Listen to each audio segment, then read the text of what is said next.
Hello बच्चों, welcome to our channel PCM mystery. ठीक है ना। तो पिछली क्लास में हम प्लेन मिरर के बारे में पढ़ चुके हैं। किसके बारे में? प्लेन मिरर के बारे में, है ना।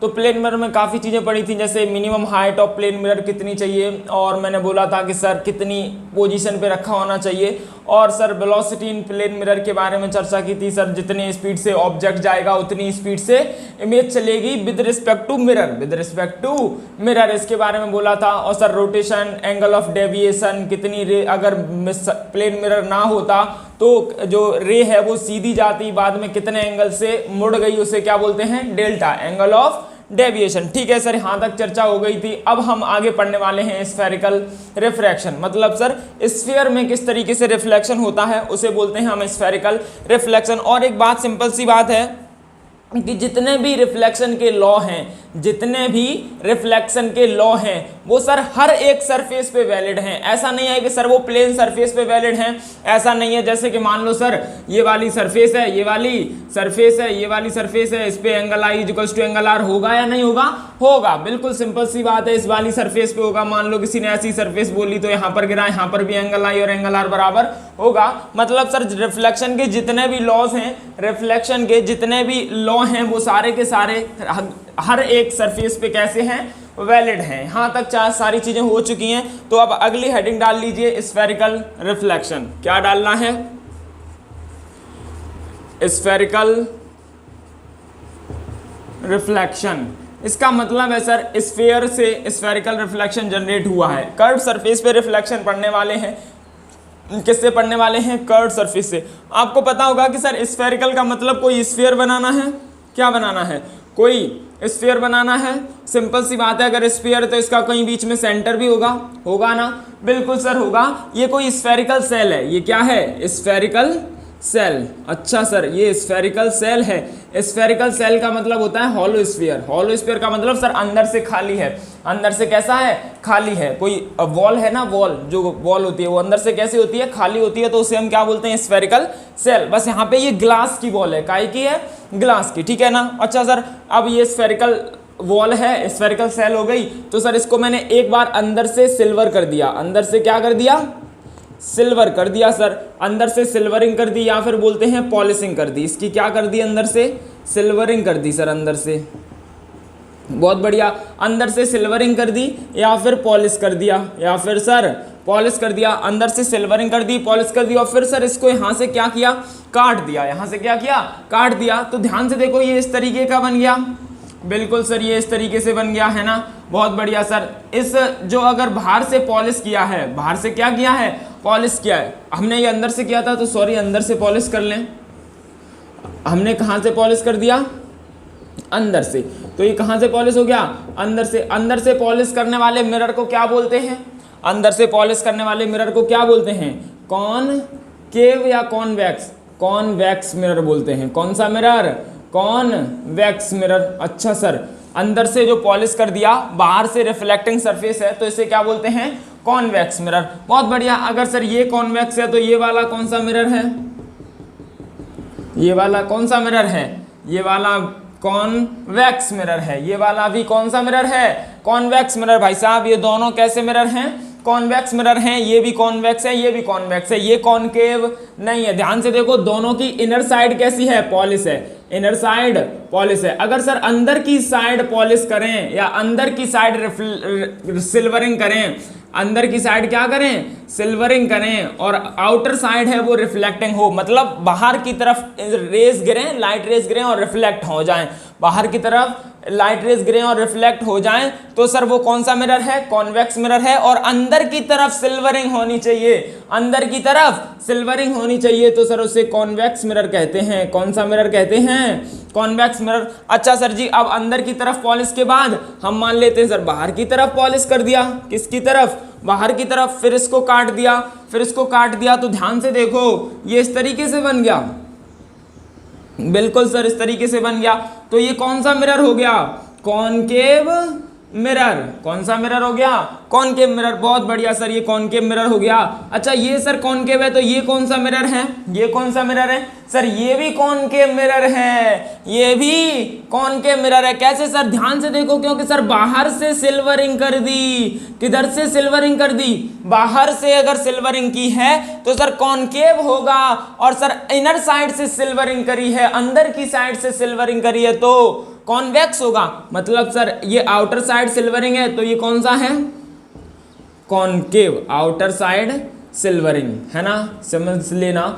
आउटर साइड सिल्वरिंग है तो ये कॉनकेव है, इनर साइड सिल्वरिंग है तो ये कॉन्वेक्स है। अच्छा सर एक बात बताओ, अगर अंदर की तरफ से सिल्वरिंग है तो लाइट बाहर की तरफ गिरेगी या अंदर की तरफ? बाहर की तरफ। और सर बाहर की तरफ सिल्वरिंग है तो लाइट अंदर की तरफ गिरेगी। बहुत बढ़िया सर, मतलब सर ये लाइट है ना वो बाहर से इधर साइड से गिरेगी और इधर साइड से, क्योंकि अंदर से क्या है? सिल्वरिंग है, और ये बाहर से सिल्वरिंग है तो इधर से गिरेगी या इधर से? अंदर की तरफ, मतलब जिस तरफ सर पॉलिश नहीं है उसी तरफ लाइट गिरेगी, तभी रिफ्लेक्ट होगी।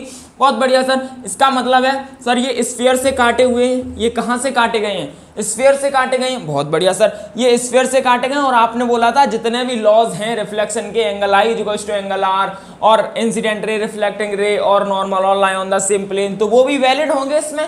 हाँ वो भी वैलिड होंगे, angle I equals to angle R. और ये सारे के सारे एक स्फीयर का पार्ट हैं। किसका पार्ट है? स्फेरिकल सेल का। अच्छा सर जी यहां तक समझ में आ गया सर। कॉनकेव मिरर में रिफ्लेक्टिंग सरफेस होगी वो अंदर की तरफ होगी, कॉन्वेक्स मिरर में जो रिफ्लेक्टिंग सरफेस होगी वो बाहर की तरफ होगी। वो किसकी तरफ होगी? बाहर की तरफ। मतलब सर रिफ्लेक्टिंग सरफेस का मतलब है बाहर लाइट गिरेगी और इसमें अंदर लाइट गिरेगी। अच्छा सर ठीक है, यहां तक एक बात समझ में आई। अब सर थोड़ा आगे चलते हैं, आगे चलते हैं। तो आगे एक ध्यान से देखो, अगर इसे काटा है, अगर इसको इससे काटा है, ये किसका पार्ट है? इसका पार्ट है। अच्छा सर ये है वो इसका पार्ट है। बहुत बढ़िया सर, इससे काटा है तो इसकी कोई न कोई सेंटर है, इसका कोई न कोई तो सेंटर है। अगर सर इस स्फीयर का सेंटर है तो इसका कोई हिस्सा काटा है तो इसका भी कोई न कोई सेंटर होगा। बिल्कुल सर, अगर कोई स्फीयर था उसमें से कुछ काट लिया तो पूरे का सेंटर होगा वही उसका सेंटर होगा जो हमने उससे काटा है, क्योंकि पार्ट तो उसी स्फीयर का है ना।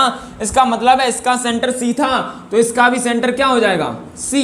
बोलो सही बात है ना? बिल्कुल सर, इसका सेंटर सी हो जाएगा। अगर कोई बोले सर सी का मतलब क्या है? सी का मतलब होता है सेंटर ऑफ कर्वेचर। सी का मतलब क्या होता है? Centre of curvature. अगर किसी ने पूछा sir centre of curvature mirror के लिए क्या होता है, तो आपको बताना है कि सर जिस स्फीयर से वो काटा गया है, जिस स्फीयर से वो मिरर काटा गया है उस स्फीयर के सेंटर को क्या बोलते हैं? उस मिरर का सेंटर। बिल्कुल सर, क्योंकि जिस स्फीयर से काटा है उसी स्फीयर के सेंटर को हम मिरर का सेंटर बोलने लगे। बिल्कुल सर, क्योंकि पार्ट तो उसी का है तो सर इसका भी सेंटर होगा, क्योंकि ये भी स्फीयर से काटा है तो इसका भी सेंटर मान लिया। अच्छा सर अब एक बात बताओ, अगर ये स्फीयर है तो इसकी रेडियस भी होगी, तो इसकी रेडियस भी होगी। जो इसकी रेडियस होगी वही क्या मिरर की रेडियस होगी? बिल्कुल सर, क्योंकि पार्ट तो इसी का है। अगर कोई बोले कि सर इसकी रेडियस आर है, बिल्कुल क्यों आर है? क्योंकि स्फीयर की रेडियस आर है तो इसकी भी रेडियस आर हो जाएगी। तो आर को क्या बोलेंगे हम? Radius of curvature, radius of curvature. अच्छा सर अब कोई बोले कि सर बताओ रेडियस ऑफ कर्वेचर क्या है, तो आपको क्या बोलना है कि सर जिस स्फेरिकल सेल से मिरर काटे हैं, जिस स्फेरिकल सेल से मिरर काटे हैं उसके सेंटर को मिरर का सेंटर ऑफ कर्वेचर बोलते हैं, और जिस स्फेरिकल सेल से मिरर काटे हैं उसकी रेडियस को सर मिरर की रेडियस बोलते हैं। अच्छा सर ये तो बेसिक डेफिनेशन है जो हमने रिलेट करके बताई है सर, सारी की सारी सर स्फेरिकल सेल से रिलेशन है। ये वाली बात हमें भी समझ में आ गई सर, बहुत बढ़िया सर। अब एक अगला पॉइंट होता है जिसे हम पढ़ने वाले हैं पोल। अगला पॉइंट क्या होता है? पोल। ये पोल क्या होता है ये बताओ पहले सर, ये पोल क्या होता है? पोल के बारे में पढ़ते हैं। आपको पता है कि पोल क्या होता है? सर आपने अभी तक पढ़ा है कि सर पोल मिरर के बीच में होता है। पोल एक ऐसा पॉइंट है जो मिरर के बीच में होता है, लेकिन ये वाली बात गलत है, ये वाली बात गलत है। पोल ऐसा कोई भी पॉइंट नहीं है जो मिरर के बीच में होता है। तो सबसे पहले आप ये नोट करो, फिर हम आगे चलते हैं, ठीक है? नोट करो। अच्छा ठीक है, तो सर पोल की बात कर रहे थे अभी, आप किसकी बात कर रहे थे? पोल की। तो पोल पे बात करते हैं सर, बहुत बढ़िया सर। पोल। सर हमने तो 10th क्लास में अभी तक यही पढ़ा था कि सर पोल होता है वो मिरर के बीच में होता है, लेकिन ऐसा कोई ज़रूरी नहीं है। जैसे कि सर क्या कैसे कैसे सर ये कैसे हुआ, कोई ज़रूरी क्यों नहीं हुआ? ध्यान से देखो, मान लो अगर हमने ये मिरर है ना आपका, बहुत बढ़िया सर, ये मिरर है ना, बहुत सही सर, ये मिरर है इस तरीके से। अगर मान लो ये वाला पोल तुम मान रहे हो, ऑब्जेक्ट यहाँ पर रखा है, ऑब्जेक्ट यहाँ पर रखा है, तो ये वाला तुम पोल मान रहे हो। अच्छा सर जी ठीक है, हमने एक काम किया, ये नीचे वाला मिरर हटा दिया, ये नीचे वाला मिरर हटा दिया। क्या किया मैंने? नीचे वाला मिरर हटा दिया।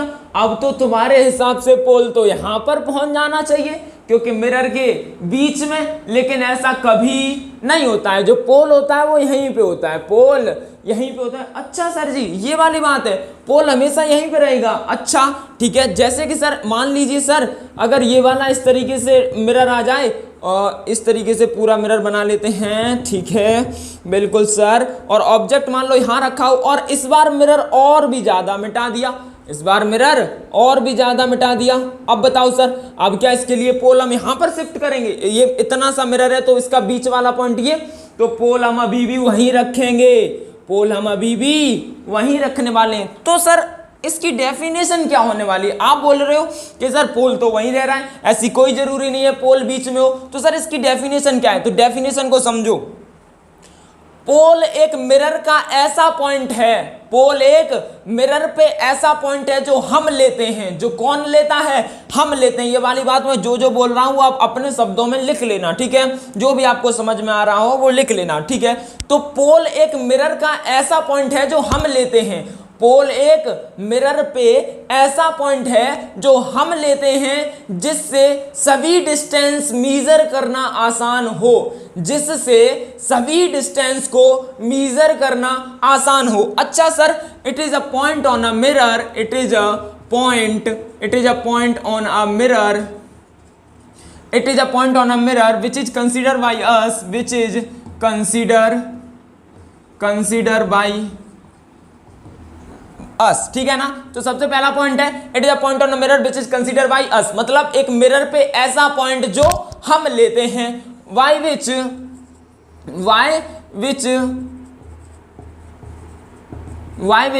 It is easy to measure all distances। अच्छा सर, ये एक ऐसा पॉइंट है जो हम कंसीडर करते हैं और जिसकी वजह से सारी की सारी डिस्टेंसेस मेजर करना कैसा हो जाए? इजी हो जाए। और तुमने अभी तक पढ़ रखा होगा कि जितनी भी डिस्टेंसेस हैं वो पोल से मेजरमेंट की जाती हैं। कहां से नापी जाती हैं? पोल से नापी जाती हैं। अच्छा सर, इसमें आपने बोला बहुत बढ़िया सर, ये ऑब्जेक्ट है, अगर ये वाला पोल मान लो ये बीच में होता सर तो ये वाली डिस्टेंस यू हो जाती, ये वाली डिस्टेंस यू हो जाती। बहुत बढ़िया सर, मान लो कि तुम ये पोल यहाँ ले लेते, ये पोल यहाँ पर ले लेते तो ये डिस्टेंस ये वाली हो जाती, ये डिस्टेंस ये वाली ले हो जाती, क्योंकि सारी की सारी डिस्टेंस कहाँ से मेजर करनी है? पोल से, तो ये वाली डिस्टेंस हो जाती। फिर आपको ये एंगल पता होना चाहिए था, जब ये एंगल पता होता तब वो आप वो डिस्टेंस निकालते। तो इससे अच्छा है, हमने बोला है कि सर ऐसा पॉइंट निकालो, ऐसा पॉइंट निकालो जिससे आसान हो जाए मेजरमेंट करना। तो हमने पॉइंट बिल्कुल उसके सीधे नाप लिया, बिल्कुल उसके सीधे नाप लिया, तो जो ये वाली दूरी हो जाएगी वही ऑब्जेक्ट डिस्टेंस हो जाएगी। अगर हमने ये वाला पोल माना है तो हमें एक्स्ट्रा कोई काम करने की जरूरत है ही नहीं, क्योंकि फिर कोई एंगल की बात आई ही नहीं है। इसका मतलब है सर हम बीच में ले तो रहे थे लेकिन उसका भी एक फंडामेंटल था, क्योंकि सारी की डिस्टेंस उस टाइम पर बीच से नापी जा रही थी, क्योंकि ऑब्जेक्ट कहां पर रखा था? बीच में, मतलब जस्ट ऑब्जेक्ट के सामने पोल कंसीडर कर रहे थे, जस्ट ऑब्जेक्ट के सामने, जिससे कि हमें डायरेक्ट जो डिस्टेंस है वो मेजरमेंट हो जाए, कोई भी एंगल का यूज ना करना पड़े। बहुत बढ़िया सर, जैसे कि इसमें आपने बोला।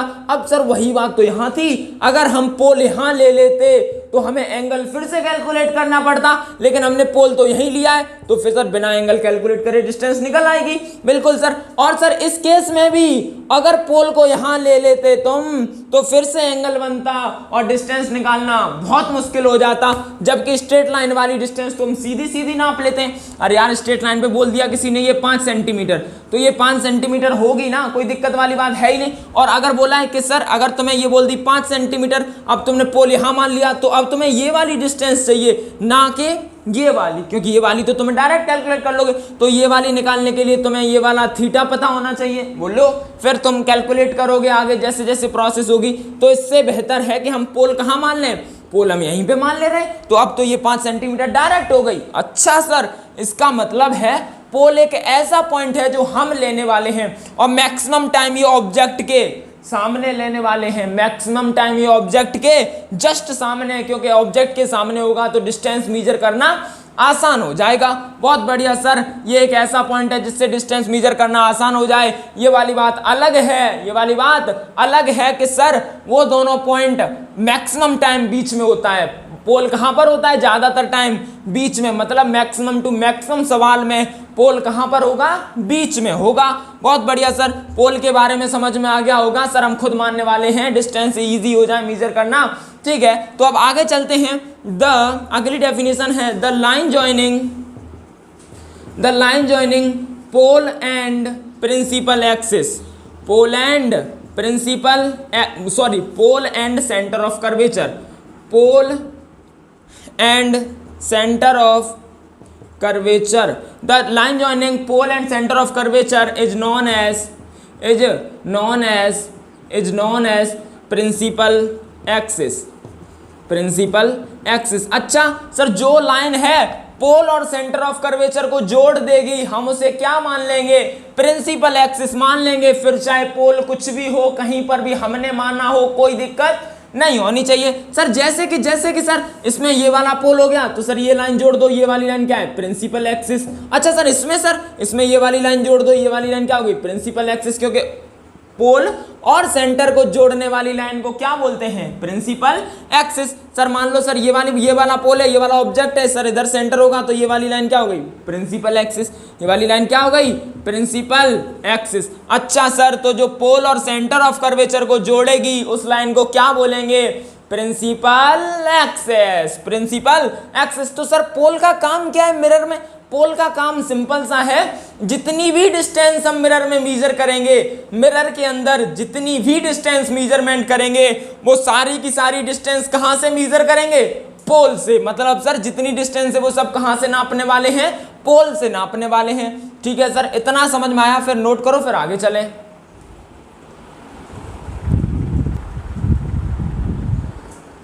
ठीक है सर, यहां तक तो समझ में आया कि सर पोल वोल की चर्चाएं समझ में आई। तो अब अगली हेडिंग है रेडियस ऑफ अपेर्चर। अगली हेडिंग क्या है, रेडियस ऑफ अपेर्चर। अच्छा सर ये क्या होता है, ये भी तो समझना है, रेडियस ऑफ अपेर्चर को भी समझना है। तो सर ठीक है, आइए सर अगली हेडिंग डालते हैं, रेडियस ऑफ अपेर्चर। ये थोड़ा इंपॉर्टेंट है क्योंकि जेई एडवांस एक बार इस पे डायरेक्टली नहीं, थोड़ा यूज करा के पूछ चुका है। जेई एडवांस आईआईटी पूछ चुकी है इस बार इस पे, रेडियस ऑफ अपेर्चर, राइट, बिल्कुल,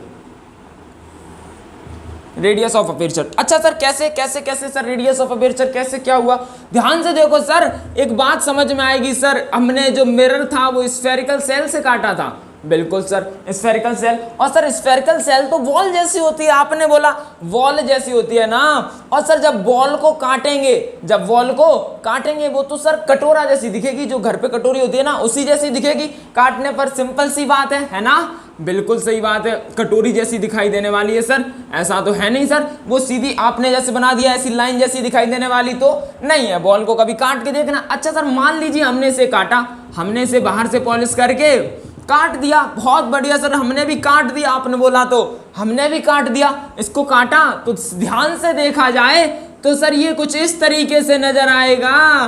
किस तरीके से नजर आएगा सर, ये वाली लाइन सीधी की जगह पे ये सर्कल बनाती हुई नजर आएगी, बिल्कुल सर, मतलब ये इस तरीके से नजर आएगी बॉल, इस तरीके से, है ना, बिल्कुल सर, ये वॉल के जैसे नजर आएगा। वाउल समझते हो ना, वाउल, हाँ ठीक है सर। और ये वाली अगर इसकी रेडियस r है, अगर ये वाली रेडियस r है और ये वाली रेडियस r है, ये वाली रेडियस r है। अच्छा सर ये वाली रेडियस पूरी टोटल मान ले हम कितनी, r, तो ये टोटल रेडियस होती है, उसे क्या बोलते हैं, radius of curvature, radius of curvature. और जो ये वाली रेडियस होती है इसे क्या बोलते हैं? Radius of aperture. Radius of aperture, जो सर हमने काटा है ना ऐसे ऐसे, जो उसकी रेडियस है उसे बोलेंगे रेडियस ऑफ अपेर्चर, इसे बोलेंगे रेडियस ऑफ अपेर्चर। बहुत बढ़िया सर, इसका रेडियस ऑफ अपेर्चर, बहुत बढ़िया सर, बहुत समझ में आया। तो एक ध्यान से देखो, अगर किसी ने बोला लेंथ ऑफ अपेर्चर बोलो, तो सर यहां से लेके यहां तक की लेंथ को क्या बोलेंगे? Length of aperture. जो ये पूरी है ना, इसे मान ले डी। बिल्कुल सर, तो ये क्या हो गई? Length of aperture, length of aperture. बहुत बढ़िया, बहुत सर मजा आया। सर कोई अब कभी कभी बुक्स में ऐसा भी लिखा है सर अपेर्चर क्या होता है, तो एक मिरर में जितने एरिया में लाइट गिरेगी, जितने क्रॉस सेक्शन एरिया में लाइट गिरेगी, उसे हम क्या बोलेंगे? अपेर्चर। जैसे कि सर ये मिरर है, ये क्या है? मिरर है। अब सर ये वाला पूरा जो लेंथ होगा वो क्या होगा? Length of aperture. अब जो सर ये ऐसा सर्कल बना रहा है, जो सर इसकी रेडियस होगी उसे क्या बोलेंगे? Radius of aperture. और जो सर ये क्रॉस सेक्शन एरिया है, जो ये क्रॉस सेक्शन एरिया, क्योंकि सारी की सारी लाइट आएगी तो मिरर के अंदर इसी में गिरने वाली है, तो इस एरिया को क्या बोलेंगे? Area of aperture. अच्छा सर, ये वाली 3 बातें थी, हमें समझ में भी आ गई। बहुत बढ़िया सर, आगे चलते हैं, थोड़ा आगे चलते हैं। तो जेई एडवांस वालों ने एक क्वेश्चन पूछा था इसी पे, मतलब सर थोड़ा बहुत रिलेट करके पूछा था, थोड़ा बहुत रिलेट करके पूछा था। कैसे पूछा वो देखो, मान लो ये कोई मिरर है ना, बिल्कुल सर ये कोई मिरर है। अच्छा ठीक है, ये सर मिरर है। उन्होंने पूछा था सर इस तरीके से, मान लो इसकी जो उन्होंने रेडियस ऑफ कर्वेचर की जगह पे, रेडियस ऑफ कर्वेचर की जगह पे रेडियस ऑफ अपेर्चर को दिया, क्योंकि सर हमें क्वेश्चन में तो रेडियस ऑफ कर्वेचर का यूज होता है। जो मिरर की रेडियस है वो क्या है? Radius of curvature. जो स्फीयर की रेडियस है वही मिरर की है, लेकिन सर ये अपेर्चर स्फीयर की रेडियस नहीं है, ये तो सर इस जो अंदर सर्कल बना है उसकी रेडियस है। तो उन्होंने इसी का यूज किया। उन्होंने बोला भाई साहब जो ये रेडियस है वो आर है, ये रेडियस कितनी है? आर है। और जो इसकी जो थिकनेस है वो टी है। जो ये मिरर की ये जो थिकनेस है, ये मोटाई है, वो कितनी है? टी है। उन्होंने ये बोला था। अच्छा सर, ये आर है, ये टी है, ये टी है। फिर जो भी क्वेश्चन पूछा था, तो इस क्वेश्चन को सॉल्व करने से पहले हमें रेडियस ऑफ कर्वेचर पता होना चाहिए, क्योंकि फोकल लेंथ में F = R/2 यूज होता है। और जो ये आर है ये अपेर्चर वाली नहीं है, ये कर्वेचर वाली है, तो सर हमें आर पता होना चाहिए। बहुत सही सर, इसका मतलब है सर यहाँ कहीं इसका सेंटर होगा, सर्कल इस मिरर का सेंटर ऑफ कर्वेचर इधर कहीं होगा। तो सर अगर ये टोटल डिस्टेंस कितनी होगी? आर होगी सर, ये टोटल डिस्टेंस तो आर हो जाएगी। हमें सर यही तो निकालनी है, यही तो हमें निकालनी है। अच्छा सर, यही निकालनी है। अगर ये टोटल आर है तो ये कितनी होगी? R minus T. अगर ये टोटल आर है, ये टी है, इसे हटा दो तो ये क्या हो जाएगी? R माइनस टी हो जाएगी। अच्छा सर, तो इससे फायदा क्या हुआ? इससे फायदा क्या हुआ? एक बात तो ध्यान से देखो भाई साहब, एक अगर सर्कल है या फिर कोई भी स्फीयर है, उससे रेडियस ये ड्रॉ करो, चाहे ये ड्रॉ करो, चाहे ये ड्रॉ करो, चाहे ये ड्रॉ करो, चाहे ये ड्रॉ करो, चाहे ये ड्रॉ करो, चाहे ये ड्रॉ करो, सबकी लेंथ आर ही होती है। ऐसा तो है नहीं सर ये रेडियस 5 की है तो ये 10 की हो जाएगी, ऐसा तो होने वाला नहीं है। ये 5 तो पूरे सर्कल की रेडियस कितनी होगी? 5। अच्छा सर, ये आर है तो ये वाली भी कितनी होगी? आर, क्योंकि ये भी रेडियस ही तो है सर। अच्छा, ये आर है, ये क्या हो गई? आर। ध्यान से देखो, अगर इस ट्राइंगल को बाहर उठा के बना लूं मैं, अच्छा सर ये आर है, ये वाली स्मॉल आर है, और ये वाली आर माइनस टी है। देखो ये आर माइनस टी, ये वाली आर, ये वाली आर। बिल्कुल सर। अब हम पाइथागोरस लगा दें, तो R square equals to R minus T square plus R square, R minus T square plus R square. अब जेई एडवांस वालों ने ऐसे ही पूछ लिया भाई साहब, उन्होंने आर को पूछा था, आर से पूछ के कुछ सवाल निकलवाया था। उन्होंने आर दे रखा था, टी दे रखा था, आर पूछा था। जब हमें ये दे दिया जाए, ये दे दिया जाए, तो आर हम निकाल लेंगे, इसका स्क्वायर खोल के आर कैलकुलेट कर लेंगे, इजी हो जाएगा। तो ध्यान से याद रखना बेटा, ये भी याद करने वाली बात है, क्योंकि इसका भी जेई एडवांस वालों ने एक बार यूज कर लिया है, ठीक है ना। तो ठीक है, ये वाली भी आप नोट कर लेना, फिर आगे ये क्वेश्चन भी आगे जब जैसे जैसे आगे चलेंगे तब हम करवाने वाले हैं। पहले इतना नोट करो, फिर अपेर्चर के बाद अगले टॉपिक पे चलते हैं।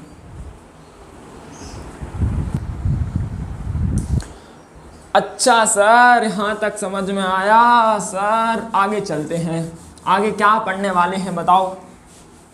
रेडियस ऑफ अपर्चर तक तो ठीक था। अब सर एक आधी चीज रह गई हैं, उनको पढ़ लेते हैं सर। कौन कौन सी चीजें रह गई? फोकस रह गया सर। क्या रह गया? फोकस। फोकस पे बात करते हैं सर। फोकस कैसे रह गया सर, इस पे भी बात कर ली जाए। तो ये देखिए फोकस आपके सामने आ गया है। फोकस आपके सामने आ गया सर। फोकस कैसे कैसे सर, कैसे कैसे फोकस? अच्छा सर एक बात ध्यान से याद करो सर, ये कोई मिरर है, ये कोई मिरर है और ये प्रिंसिपल एक्सिस, ये पोल है, इधर कहीं सेंटर है। और सर प्रिंसिपल एक्सिस के पैरेलल अगर कोई रे गिराई जाए, प्रिंसिपल एक्सिस के पैरेलल अगर कोई रे गिराई जाए तो वो कहां से जाएगी? फोकस से जाएगी। कहां से जाएगी? फोकस से। अच्छा sir, if incident ray parallel to principal axis, parallel to principal axis incident on the mirror then it passes through the focus. अच्छा sir, incident ray parallel to principal axis गिराई, principal axis के parallel, तो sir ये focus से जाएगी। बहुत बढ़िया sir. अच्छा सर, हमें ये डिस्टेंस बतानी है सर, हमें ये डिस्टेंस बतानी है। फोकस तो समझ में आया, फोकस तो समझ में आया सर। कोई भी रे है पैरेलल टू प्रिंसिपल एक्सिस गिराओ सर, फोकस से जाने वाली है, फोकस से जाने वाली है। ये सर हर एक मिरर के लिए, बिल्कुल बेटा, मिरर की खुद की प्रॉपर्टी है। ये एक मिरर की खुद की प्रॉपर्टी है जो मिरर के लिए डिफाइन की गई है। किसके लिए? मिरर की खुद की प्रॉपर्टी है कि सर अगर कोई इंसिडेंट रे आएगी और पैरेलल टू प्रिंसिपल एक्सिस तो वो कहां से जाएगी? फोकस से जाएगी। बहुत बढ़िया सर। अगर आपकी बात है तो ये सर पहला पॉइंट आप लिख लेना, फोकस से अगर इंसिडेंट रे आएगी पैरेलल टू प्रिंसिपल एक्सिस तो फोकस से जाएगी, क्योंकि ये मिरर की खुद की प्रॉपर्टी है। ठीक है बेटा, बहुत बढ़िया। पहला पॉइंट तो आ गया समझ में। दूसरे पॉइंट पे चलते हैं। ध्यान से देखो, अगर किसी सर्कल के लिए नॉर्मल ड्रॉ करना हो तो वो लाइन कहां से जाएगी? सेंटर से जाएगी। जैसे कि सर ये सर्कल है, ये सेंटर है, इस पे नॉर्मल ड्रॉ करना हो तो इसी तरीके से तो नॉर्मल ड्रॉ कर ले। वो लाइन कहां से चली जाती है? सेंटर से चली जाती है। बहुत बढ़िया सर, अगर लाइन सेंटर से चली जाती है तो यहां पर भी सेंटर से जाने वाली लाइन हमने नॉर्मल ड्रॉ कर ली, हमने नॉर्मल ड्रॉ कर ली। बहुत बढ़िया सर, नॉर्मल ड्रॉ कर ली। और सर पता है सर हर कर्व सरफेस पे भी अपने रिफ्लेक्शन के लॉ वैलिड हैं। तो angle I equals to angle R, angle I equals to angle R. अगर ये थीटा पे गिरा है तो ये थीटा पे जाएगा, थीटा पे गिरा है तो थीटा पे जाएगा। और मान लो यहां से कोई परपेंडिकुलर लाइन गिरा दी जाए, यहां से कोई भी एक परपेंडिकुलर लाइन गिरा दे, बिल्कुल सर, तो ये वाला एंगल 90 डिग्री बनाएगी। हाँ सर, ये वाला एंगल 90 डिग्री बनाएगी। हाँ सर, और सर ये पैरेलल हैं तो ये वाला और ये वाला थीटा थीटा हो जाएगा, अल्टरनेट इंटीरियर एंगल। बिल्कुल सर, ये थीटा तो ये थीटा, ये 90 तो ये 90, ये वाली साइड कॉमन, ये वाली side common. Angle angle side से ये दोनों ट्राइंगल कैसे हो गए? कॉन्ग्रुएंट हो गए। एंगल एंगल साइड से कैसे हो गए? कॉन्ग्रुएंट हो गए। जब ये कॉन्ग्रुएंट हुए तो ये वाली साइड और ये वाली साइड बराबर हो जाएगी, बिल्कुल। और ध्यान से देखो, सेंटर से मिरर की दूरी को क्या बोलते हैं? सेंटर से मिरर की डिस्टेंस को रेडियस बोलते हैं। मतलब सर ये पूरी डिस्टेंस क्या है? आर है, पूरी डिस्टेंस आर है। अब ये आर सर दो हिस्सों में टूट जाएगी क्योंकि ये भी और ये ट्राइंगल दोनों कॉन्ग्रुएंट हैं। एक आधा हिस्सा इसमें और आधा हिस्सा इसमें। अच्छा सर, इस ट्राइंगल को जूम कर लो। क्या कर लो? जूम कर लो, जूम कर लो इस ट्राइंगल को। तो ध्यान से देखो सर, ये ट्राइंगल कुछ इस तरीके से बना हुआ नजर आ रहा है। बहुत बढ़िया सर, हमने जूम कर लिया सर 90 डिग्री। अच्छा सर, और ये वाली लाइन ऐसे, ये सर फोकस वाला पॉइंट हो गया, ये सर सेंटर वाला है, ये 90 डिग्री। बहुत बढ़िया सर, ये वाली आपने बोला आधी आधी है तो आर की आधी r/2, आर की आधी r/2। बहुत बढ़िया, ये हो गई सर। अब ध्यान से देखो सर, ये थीटा है, देखो ये थीटा है सर। ट्राइंगल को जूम इन कर लिया। क्या कर लिया? जूम इन कर लिया। बहुत बढ़िया सर, इधर हो गया। अब ध्यान से देखो, 90 के सामने वाला हाइपोटेनियस, 90 के सामने वाला हाइपोटेनियस और थीटा के सामने वाला परपेंडिकुलर और थीटा के पास वाला बेस, थीटा के पास वाला बेस, थीटा के सामने वाला परपेंडिकुलर और 90 के सामने वाली हाइपोटेनियस। अगर हम इसमें कॉस थीटा लिखें, क्या लिखें? कॉस थीटा, तो बेस अपॉन हाइपोटेनियस, तो सर बेस की वैल्यू तो r/2 है, अपॉन में क्या आ जाएगा? हाइपोटेनियस, तो हाइपोटेनियस को इधर भेज दो। h इधर आ गई और cos थीटा को उधर भेज दो, तो h is equals to r/2 cos theta upon में क्या आ जाएगा cos थीटा, और 1 अपॉन cos थीटा को क्या लिख सकते हैं sec थीटा, तो ये ऊपर जाके क्या हो जाएगा बेटा sec थीटा, तो h की वैल्यू आई r/2 sec थीटा। इसका मतलब है सर ये वाली distance r/2 sec theta, h तो हमने इसे माना जूम करके लिखा है, c और f को हमने क्या माना h, तो c और f को h, लेकिन सर फोकल लेंथ है वो तो ये वाली है, मतलब ये टोटल तो सर r है, टोटल क्या है r, क्योंकि सेंटर से मिरर की दूरी r हमेशा रेडियस, ये टोटल r, ये r/2 sec थीटा, तो ये घटा दे तो ये मिल जाएगी, बिल्कुल सर। तो हमें अगर फोकल लेंथ निकालनी है, क्या निकालनी है फोकल लेंथ, तो वो क्या हो जाएगी r minus r/2 sec theta, r minus r/2 sec theta. अच्छा सर लेकिन हम तो अब तक पढ़ रहे थे r/2, हम क्या पढ़ रहे थे r/2, आपकी ये बात जची नहीं कुछ हमें, क्योंकि अभी तक हमने पढ़ा है r/2, तो हम गलत हैं या आप गलत हो, हम गलत हैं या आप गलत हो, भाई साहब कोई गलत नहीं है, हम दोनों लोग सही हैं, हम दोनों लोग सही हैं। बस आप इतना याद रखना कि सर r/2 हमेशा सही हो कोई जरूरी नहीं है। जैसे कि सर दो तरीके की रेज होती हैं, एक होती है पैरेक्सियल रेस, एक होती है पैरेक्सियल रेस, और एक होती है मार्जिनल रेस, एक होती हैं मार्जिनल रेस और एक होती हैं पैरेक्सियल रेस, एक होती है मार्जिनल रेस और एक होती है पैरेक्सियल रेस। अच्छा सर, तो सर पैरेक्सियल रेस और मार्जिनल रेस का मतलब क्या हुआ, तो सर ध्यान से देखो, पैरेक्सियल रेस और मार्जिनल रेस, पैरेक्सियल रेस और मार्जिनल रेस जो प्रिंसिपल एक्सिस के बहुत पास से होकर जाएंगी,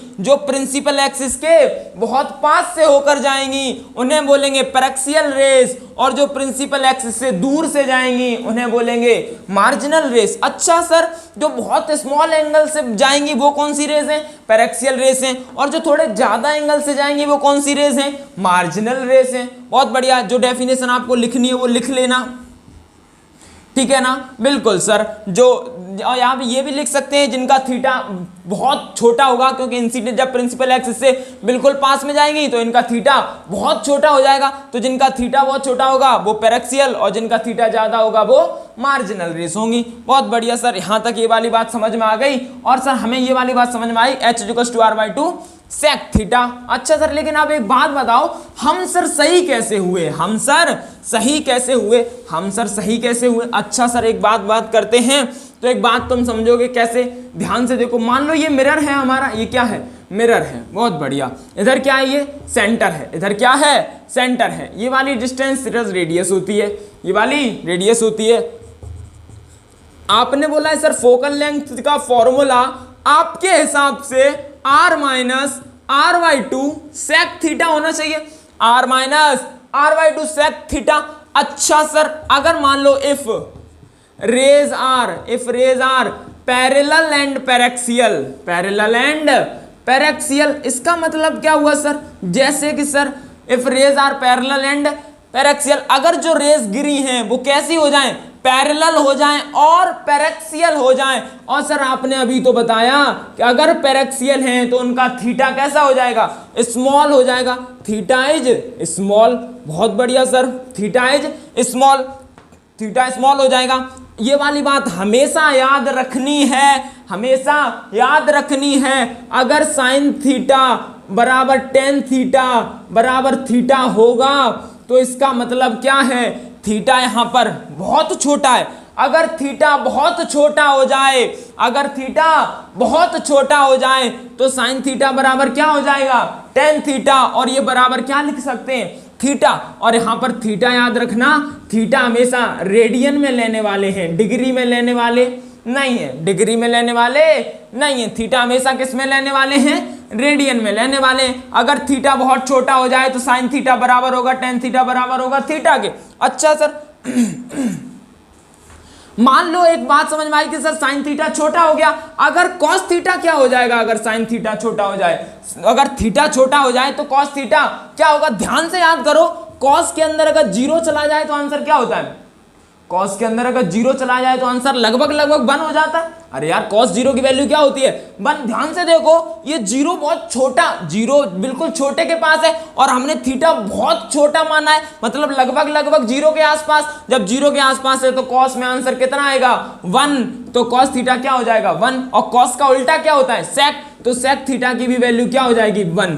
ये दोनों पॉइंट याद रख लेना। अगर थीटा बहुत छोटा है, अगर थीटा बहुत छोटा है तो साइन थीटा बराबर टेन थीटा बराबर थीटा हो जाएगा और कॉस थीटा बराबर सेक थीटा बराबर 1 हो जाएगा। और यहां पर थीटा किस में लेना है रेडियन में, तो 1 degree is equals to pi upon 180 radian, pi upon 180 radian. ये बदलने का तरीका हो गया, बहुत बढ़िया। तो सर इसका यूज क्या हुआ, जैसे कि सर पैरेक्सियल रेस थी, कैसी रेस थी पैरेक्सियल, उनमें थीटा क्या हो गया बहुत छोटा हो गया, थीटा बहुत छोटा हो गया, तो सेक थीटा की वैल्यू कितनी हो गई 1 हो गई। जब सेक थीटा की वैल्यू 1 हो गई तो यहां रख दे क्या पैरेक्सियल रेस में रख सकते हैं सर। तो फोकल लेंथ जो होगी, जो फोकल लेंथ यहां पर हो जाएगी वो हो जाएगी r minus R by 2 into 1, और 1 का कोई मतलब है नहीं, एलसीएम लेंगे तो ये हो जाएगा 2r minus are upon 2, 2r में से r जाएगा r अपॉन 2। अरे सर हमने यही तो पढ़ा था अभी तक, मतलब जो हमने पढ़ा है वो भी सही है और जो आपने बताया है वो भी सही है, लेकिन हमने पढ़ा है उसकी एक कंडीशन याद रखनी है सर कि ये तभी लगेगा जब रेस कैसी हो जाए पैरेक्सियल हो जाए और पैरेलल टू प्रिंसिपल एक्सिस हो जाए। तो सर यहां तक समझ में आया ना, तो नोट करो फिर क्वेश्चन पे चलते हैं। अच्छा सर यहां तक समझ में आ गया, तो अब एक क्वेश्चन भी कर दीजिए जल्दी से फटाफट से।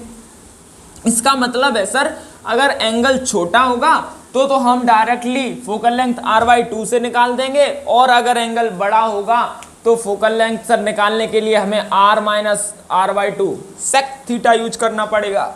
बहुत बढ़िया। तो सर सवाल क्या है, पहले सवाल तो बताओ।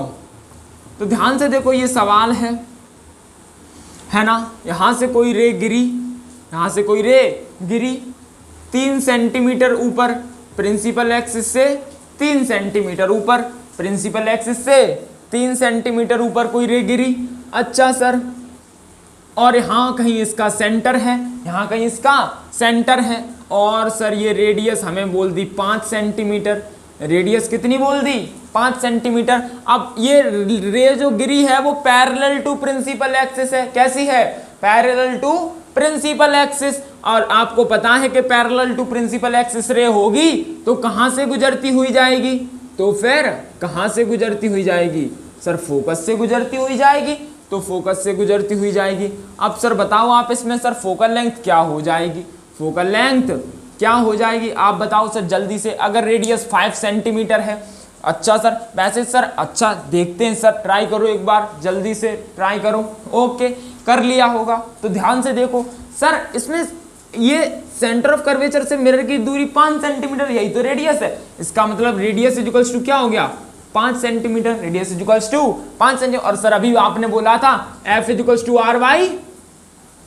f is equals to r/2, तो f इज इक्वल्स टू क्या हो जाएगा 5/2, इसका मतलब 2.5 सेंटीमीटर। आंसर हो गया। नहीं बेटा ये आंसर नहीं हुआ है, ये वाली बात तब तक नहीं कह सकते जब तक ये रेस कैसी हो जाए पैरेक्सियल हो जाएंगी, उसके बाद ही ये लगेगा, अभी लगने वाला नहीं है। तो सर ये पता कैसे करेंगे ये पैरेक्सियल है या कुछ और है, तो वो हम बताते हैं।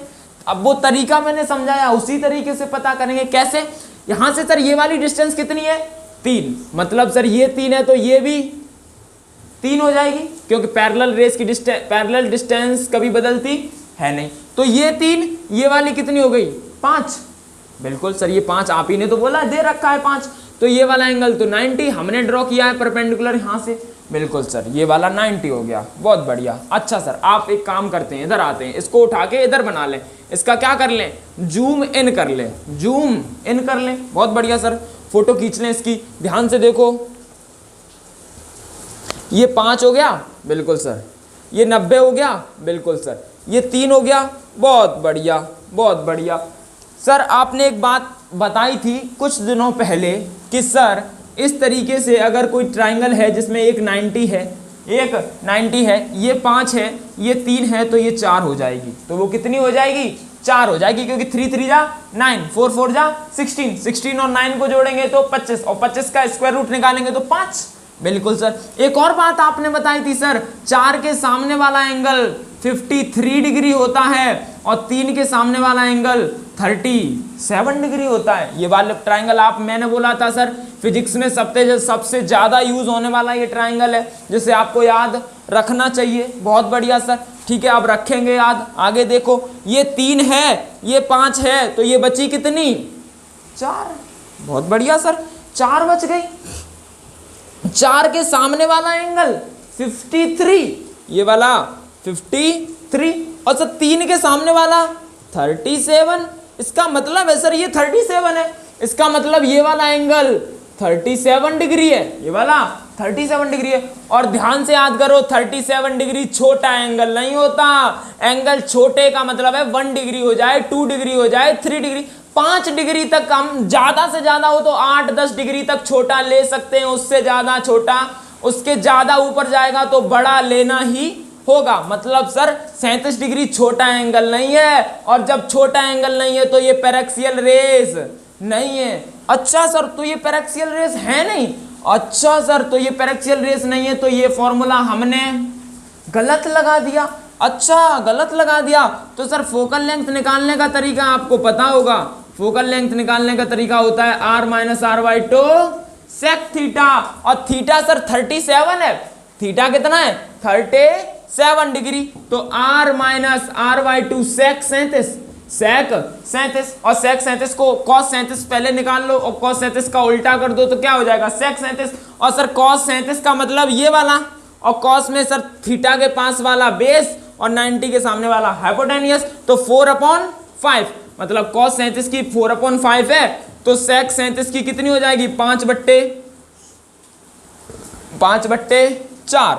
तो यहां पर रख दूं क्या 5/4? हाँ सर रख दो। और सर r कितनी है?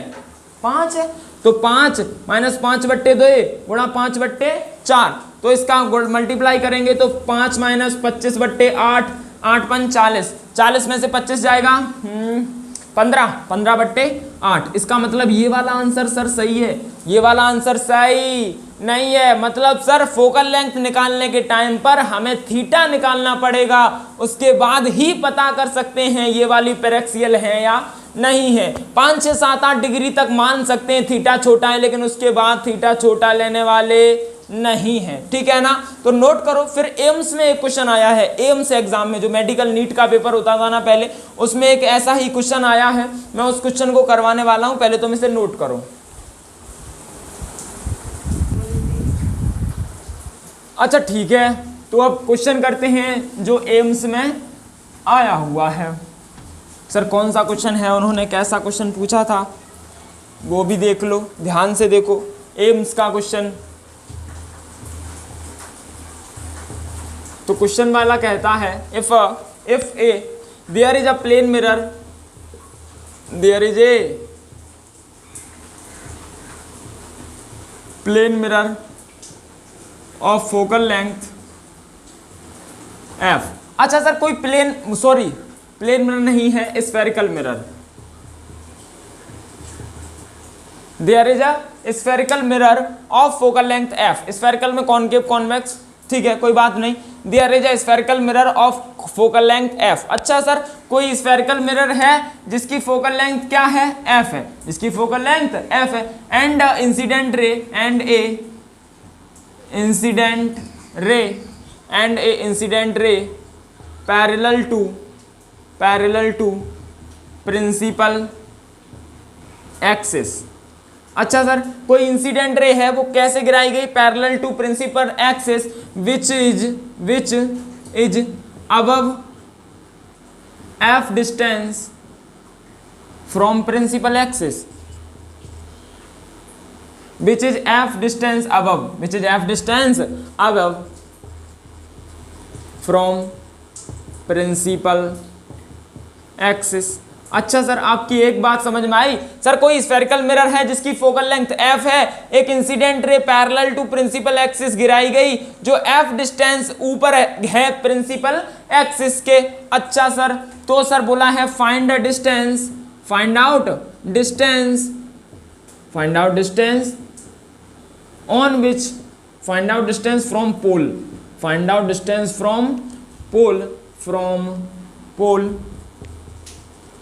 on principal axis where incident ray cuts। अच्छा सर, जैसे कि सर ये क्वेश्चन की लैंग्वेज तो हो गई सर, क्वेश्चन वाले ने ये बोला था मान लो ये कोई स्फेरिकल मिरर हो गया, बिल्कुल सर, इसके कोई पैरेलल इंसिडेंट रे गिराई गई, बिल्कुल सर, अगर पैरेलल इंसिडेंट रे गिराई गई जो f सेंटीमीटर ऊपर है, जो कितनी ऊपर है f सेंटीमीटर या f डिस्टेंस कुछ भी मान सकते हैं, और सर इसकी फोकल लेंथ दे रखी है, फोकल लेंथ कितना है f है, फोकल लेंथ f है। अच्छा सर फोकल लेंथ f दे रखी है। अच्छा सर अब बोला है कि ये सेंटर इधर कहीं है, तो ये टकराने के बाद आएगी, तो एक बात बताओ ये कितनी डिस्टेंस पे ये कट करेगी प्रिंसिपल एक्सिस को, कितनी डिस्टेंस पे कट करेगी, तो ये डिस्टेंस बतानी थी सर हमें, बताओ सर इसकी डिस्टेंस क्या होगी, ट्राई करो।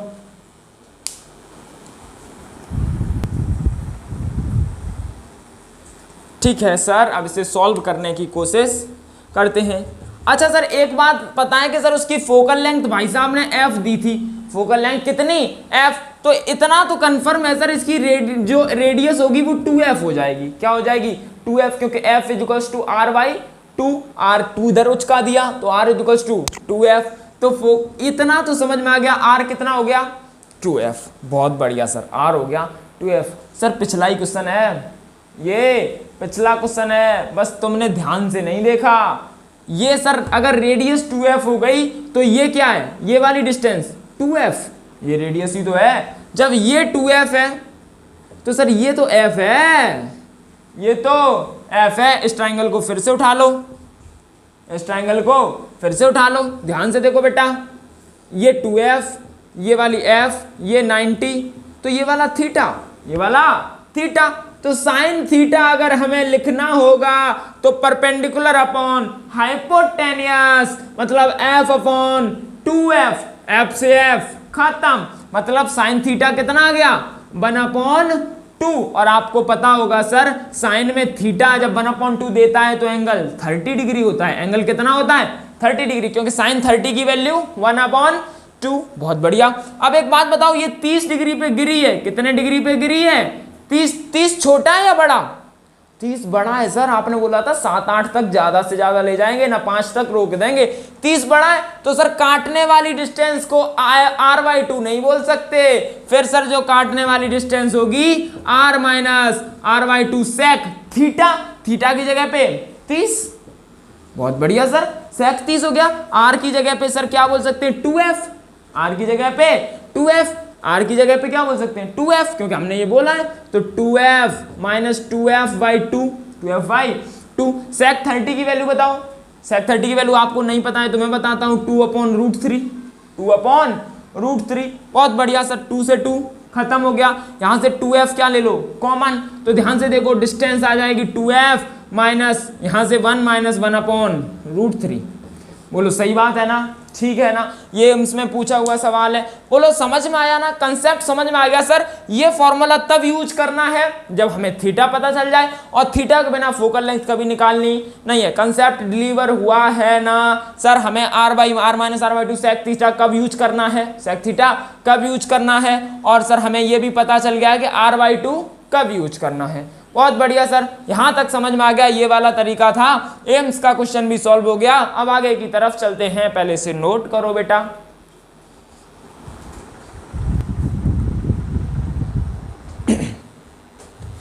ठीक है, तो सर यहां तक के सारे कंसेप्ट समझ में आ गए सर। अब आगे की तरफ चलते हैं, अब आगे पढ़ते हैं मिरर फॉर्मूला।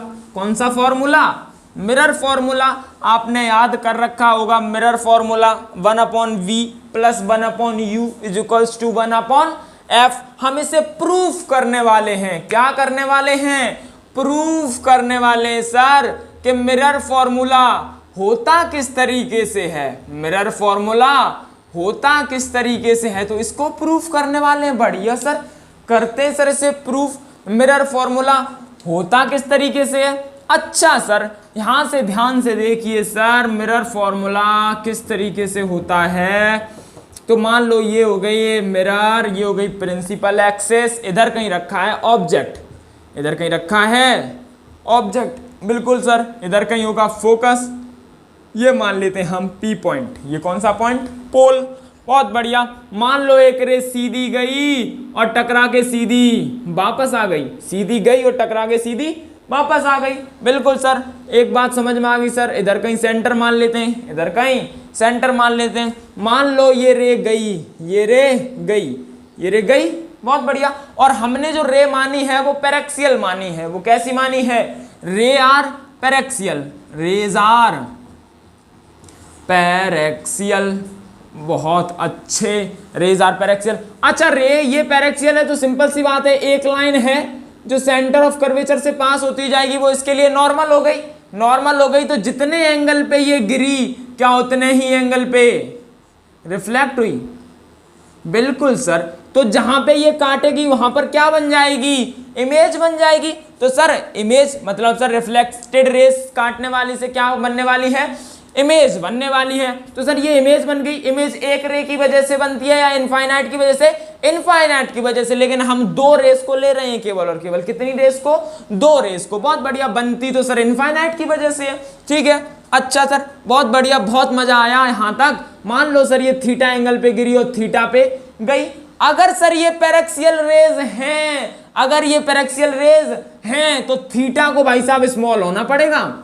भाई साहब थीटा की मजबूरी चढ़ेगी स्मॉल होने की। सही बात है, क्योंकि इसकी मजबूरी है भाई साहब पैरेक्सियल होने के बाद। अच्छा सर, एक बात समझ में आ गई, इसकी मजबूरी हुई, पैरेक्सियल हुआ। अगर ये थीटा है, हम इसे अल्फा मान लें और इसे बीटा मान लें और इसे गामा मान लें। बहुत बढ़िया सर, अल्फा बीटा गामा। अगर थीटा छोटा है तो अल्फा भी छोटा, बीटा भी छोटा और गामा भी छोटा होना चाहिए, क्योंकि ये जस्ट बिल्कुल पास से होते हुए जाएंगे। ये प्रिंसिपल एक्सिस बिल्कुल पास से होते हुए जाएंगे तो ये वाला एंगल भी बहुत छोटा हो जाएगा। अगर थीटा छोटा है भाई साहब तो ये दूसरों की भी मजबूरी लेके आए। दूसरे कौन कौन से हैं? अल्फा बीटा गामा भी कैसे हो जाएंगे भैया? स्मॉल हो जाएंगे भाई साहब। कोई दिक्कत नहीं होनी चाहिए यहां तक। हम मान लो ये वाला पॉइंट M है, ये वाला पॉइंट M है। यहां से कोई परपेंडिकुलर ड्रॉ किया, यहां से कोई परपेंडिकुलर ड्रॉ किया। बहुत बढ़िया, ये 90 डिग्री। और इस पॉइंट को नाम दे दो F। पॉइंट को क्या नाम दे दो? F। बहुत बढ़िया। अब देखो ध्यान से, बहुत आसान प्रूफ है इसका। इन ट्राइंगल OCM तो एक्सटीरियर ट्राइंगल थ्योरम होती है। कौन सी थ्योरम? एक्सटीरियर ट्राइंगल थ्योरम होती है सर कि अंदर के दो एंगल का एडिशन, अंदर के दो एंगल का एडिशन बाहर के एंगल के बराबर होता है। मतलब सर ये वाला प्लस ये वाला इस वाले के बराबर होगा। बिल्कुल सर, ये एक्सटीरियर एंगल थ्योरम कहती है, जो 9th क्लास में पढ़ रखी होगी। तो थीटा प्लस अल्फा बराबर बीटा, इसका मतलब है थीटा प्लस अल्फा बराबर बीटा। समझ में आ गया? थीटा प्लस अल्फा बराबर बीटा। सर अब CIM triangle, in triangle CIM फिर से एक्सटीरियर एंगल थ्योरम लगाने सर। बिल्कुल, तो सर बीटा प्लस थीटा बराबर गामा, बीटा प्लस थीटा बराबर गामा। सर इसको घटा दो तो थीटा से थीटा उड़ गया। अल्फा माइनस बीटा बराबर बीटा माइनस गामा। गामा को इधर लाओ, बीटा को उधर ले जाओ, तो अल्फा प्लस गामा बराबर 2 बीटा। अल्फा प्लस गामा बराबर 2 बीटा। सर ये क्या बात हुई? यहां से तो कुछ प्रूव होता हुआ ही नजर नहीं आ रहा। लेकिन एक बात तुम भूल गए सर, अगर थीटा स्मॉल था, अगर थीटा स्मॉल हो तो इसे tan थीटा लिख लिया जाए तो कोई दिक्कत वाली बात है नहीं। आई तो अभी लिखवाया था ना। बिल्कुल। और सर अल्फा भी स्मॉल है तो अल्फा को क्या लिख सकते हैं? tan alpha. बिल्कुल। बीटा भी स्मॉल है तो इसे लिख सकते हैं tan बीटा। बिल्कुल। गामा भी स्मॉल है तो इसे लिख सकते हैं tan गामा। कोई दिक्कत नहीं होगी यहां तक। अच्छा सर, तो यहां पे ये तो सीधा हो गया, tan alpha plus tan gamma बराबर 2 tan बीटा। बहुत बढ़िया sir, tan alpha plus tan gamma बराबर 2 tan बीटा। अच्छा सर, ये बात थी, हमें समझ में भी आ गई। तो सर ध्यान से देखो, अल्फा को क्या लिख सकते हैं? Perpendicular upon base. tan alpha को परपेंडिकुलर अपॉन बेस। तो ध्यान से देखो थीटा के सामने वाला परपेंडिकुलर तो अल्फा ये है, तो 90 डिग्री वाला ट्रायंगल की बात करें, कौन से वाले की 90, तो OFM इसी में तो 90 डिग्री बनना है, बाकी के तो किसी में बन नहीं रहा है। तो इन ट्रायंगल OFM तो थीटा के सामने वाला परपेंडिकुलर मतलब MF क्या हो गया, परपेंडिकुलर अपॉन बेस, बेस तो ये हो गया, ये कितना है OF, अरे बोलो, plus sir ten gamma, gamma का मतलब ये वाला, गामा का मतलब ये वाला, इसके सामने वाला परपेंडिकुलर मतलब MF अपॉन IF बराबर 2 इंटू बीटा के सामने वाला perpendicular MF 2MF upon CF देखो MF खत्म, मतलब बचा क्या OF। ध्यान से देखो अगर ये थीटा बहुत छोटे हैं तो जो परपेंडिकुलर डिस्टेंस होगी वो भी बहुत छोटी हो जाएगी। इसका मतलब है सर ये वाली डिस्टेंस है वो बहुत छोटी हो जाएगी, ये वाली डिस्टेंस बहुत छोटी हो जाएगी। अच्छा सर ये बहुत छोटी हो जाएगी तो इसके सामने ये छोटी तो बहुत छोटी लगने वाली है ना, मतलब इसे हटा दिया जाए तो कोई दिक्कत वाली बात नहीं होनी चाहिए। मतलब सर हम जितने फॉर्मूले पढ़ रहे हैं उनमें कुछ ना कुछ अजम्पशन हम माने जा रहे हैं, मतलब हर एक फॉर्मूला बिल्कुल सही पढ़ नहीं रहे हैं, है ना। अच्छा सर इसका मतलब ये डिस्टेंस हमने बोल दी कि सर इतनी छोटी है कि जोड़ भी लोगे तो कोई फर्क नहीं पड़ने वाला। तो ध्यान से देखो OF को OP लिख दे तो कोई दिक्कत, क्योंकि ये तो हटा ही दी हमने, बिल्कुल सर। और OP तो U है, ऑब्जेक्ट की डिस्टेंस पोल से U, तो OF को क्या लिख सकते हैं OP, इसका मतलब ये क्या है 1/U, ऑब्जेक्ट की डिस्टेंस को हमने क्या मान लिया U, बिल्कुल सर, प्लस 1/IF, देखो I से लेके F और ये हटा दिया तो I से लेके P, इमेज से पोल की डिस्टेंस को क्या बोलते हैं V, इसका मतलब ये वाली डिस्टेंस क्या है V, इसका मतलब 1/V। और CF ध्यान से देखो C और F इसे हटा दो तो C और P सेंटर से पोल की डिस्टेंस को रेडियस बोलते हैं 2/R। और ध्यान से देखो सर अगर ये पैरेक्सियल हैं तो F=R/2 वैलिड होगा ही होगा, F=R/2 वैलिड होगा। तो R की जगह पे क्या लिख सकते हैं 2F, R की जगह पे 2F यहां रख दो बेटा, तो 1/U प्लस 1/B, अगर इसकी जगह पे 2F रख दोगे तो 2 से 2 उड़ जाएगा, हमारे पास आ जाएगा 1/V plus 1/U equals to 1/F। यहाँ तक ये डेरिवेशन समझ में आई ना, बहुत इजी डेरिवेशन है, आपको समझ में एक बार 12th बोर्ड में डायरेक्टली पूछी गई है ये डेरिवेशन।